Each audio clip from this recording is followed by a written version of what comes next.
Russia became India's largest crude oil supplier. US tariffs are higher than before 2018. Trade peaked at about 48% of total trade in 2022 and eased to 46.3% in 2024. Since 2020, announced programs across major economies exceed 2 trillion US dollars. Deglobalization or reglobalization, how trade changed 2025. In early 2025, it was easy to think the world was entering deglobalization. Tariffs rose, restrictions spread, and supply chains became part of geopolitical competition. Between October 2024 and October 2025, new tariffs and other import measures were covered, about 2.64 trillion US dollars of goods imports, which is more than 4 times the previous period. Yet, trade is not disappearing. The same WTO monitoring also records many trade facilitating steps, and economists still expected world merchandise trade to grow around 2.4% in 2025. Some of that growth came from firms earlier shipping or shipping earlier, known as front loading, and from continued demand in niches such as AI related product. The core story is adjustment. The global economy is rewiring how it trades, not abandoning trade. 2025 was indeed turbulent, but supply chains held up because firms adapted and government policies were updated. Let's look at this in more detail in today's video. The US-China trade thins while other routes deepen. The clearest structural shift is the shrinking direct trade corridor between the United States and China. The US once bought close to a fifth of China's exports. That share fell from roughly 18 to 19% in 2017 to 18 to about 14 to 15% in 2024 and to around 11 to 12% in 2025. So there is a clear decline that we are seeing. You would be also surprised to know that much of the trade moved from China to the Asian countries' share, where the Chinese exports rose roughly from 12 to 13% at about 2015 to around 17 to 18% recently, making it China's largest export destination. And this is what we could see in this exhibit. Latin America's share climbed from about 5 to 6% to nearly 8%, while Europe stayed broadly stable. One channel narrows, others widen. US tariffs are higher than before 2018, but for many major partners, they are still below 10%, far from a total shutdown. The bigger change is how firms reallocate production steps across borders to keep serving large markets while reducing exposure to contested routes. There is an exhibit which is very interesting because it shows the value added trade between the PRC, which is the People's Republic of China, and the United States. Value chains bend under shocks, but they don't break. Shocks like the US-China dispute and the pandemic changed trade structure, widening the gap between direct bilateral trade and multi-country value chain trade. Value chains are about sequencing and relationships, who supplies which input, where assembly happens, and how the tasks are split. There is this exhibit that talks about the trends in global value chain participation by exports from 2007 to 2020-24 and is divided among services, total, and the goods. Despite the political noise, the overall degree of value chain globalization has not collapsed. Global value chain related trade peaked at about 48% of total trade in 2022 and eased to 46.3% in 2024.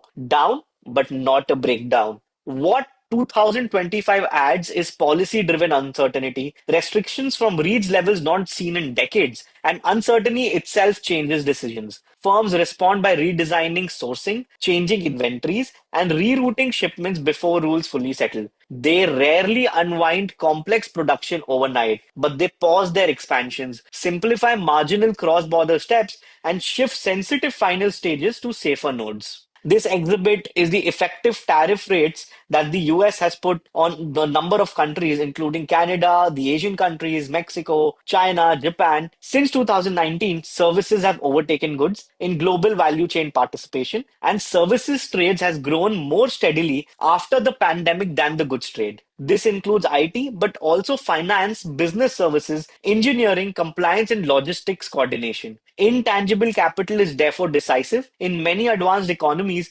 investment in intangibles like software and organizational know-how now exceeds spending on physical capital. These capabilities help firms reconfigure quickly when shocks hit. connector economies, and the indirect routes. When direct routes become politically costly, supply chains often route around obstacles. North America has become more internally integrated, and Mexico stands out. It captures a large share of value chain related activity, about 35%, reflecting its role in intermediate production and re exports. Exhibit world trade as a share of world gross domestic product is very, very interesting because the connector economies take on tasks that shift away from contested corridors. Indirect US China trade has risen via places such as Mexico and Vietnam, often through political and practical changes, moving assembly or final stage processing or restructuring supplier relationships through these intermediaries. But rerouting has limits. In value added terms, indirect sales between China and the US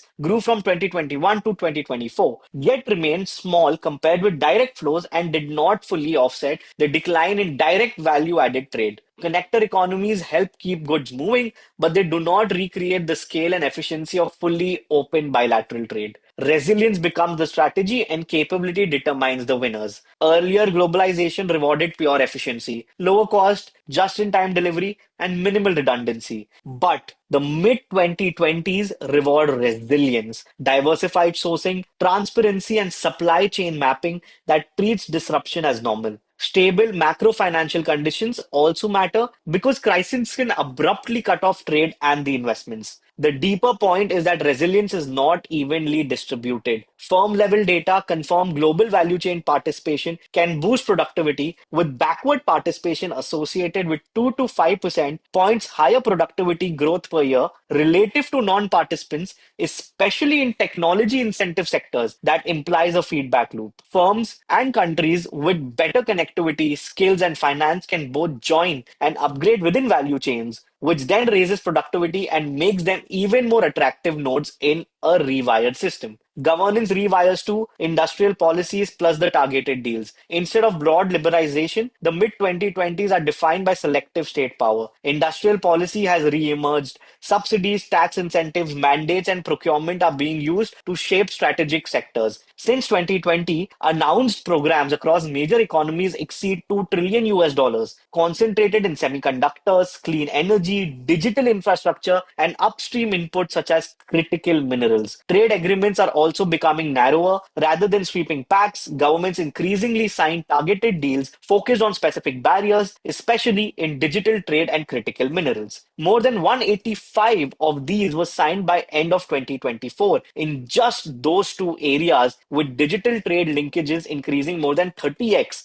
since 2019 and 80% of mineral related deals concluded since 2022. This is a governance response to a world where the biggest trade barriers are increasingly non tariff and strategic. These arrangements matter because many modern barriers are regulatory and strategic, not just simple tariffs. In 2023, battery manufacturing used a very large share of global lithium and cobalt supplies, showing how concentrated dependencies can become choke points. Another interesting thing to note is the big deficits and high debt shaping the rewiring. The rewiring of this trade that we are actually talking about today. Trade is being rebuilt while government balance sheets are heavier. Deficits across the G7, whether it's China, India, Brazil, remain firmly in the red through 2025 and 2026, driven by aging cost, welfare demands, defense spending, and higher interest bills as older debt are rolling over. A world that needs massive investment to build resilient, diversified supply chains is simultaneously a world where financing those investments become more expensive. Now let's look at this graph. As you can see, this graph is a clear indicator of government's deficit as a percent of their GDP, and it is clearly visible that their budget deficits have widened than it was before the pandemic.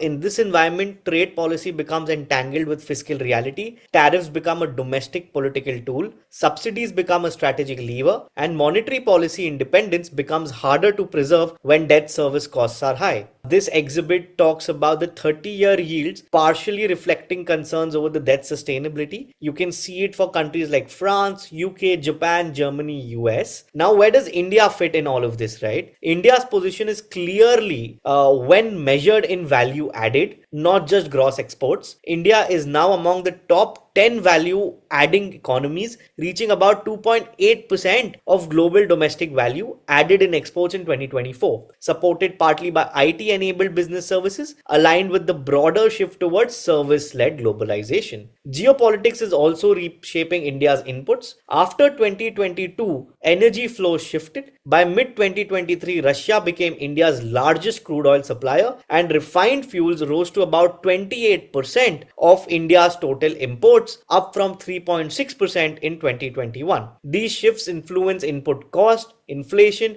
and downstream competitiveness. India's opportunity is not simply to replace China in manufacturing, but to become indispensable in specific layers of value creation, digital services, design and engineering, data enabled operations, and selected manufacturing segments where scale and ecosystems can be built. Reglobalization is a useful framework. The world is not choosing between openness and closure, but between older pathways and newer ones. If global deficits keep capital costs higher, the premium shift towards countries that offer predictable policy, credible regulation, reliable logistics, and fast infrastructure education. The world is still connected, just in a more regional, more digital, and more political way. We hope you enjoyed today's video. Do like, share, and subscribe. Let us know in the comments what you want us to cover next. Happy New Year and happy investing.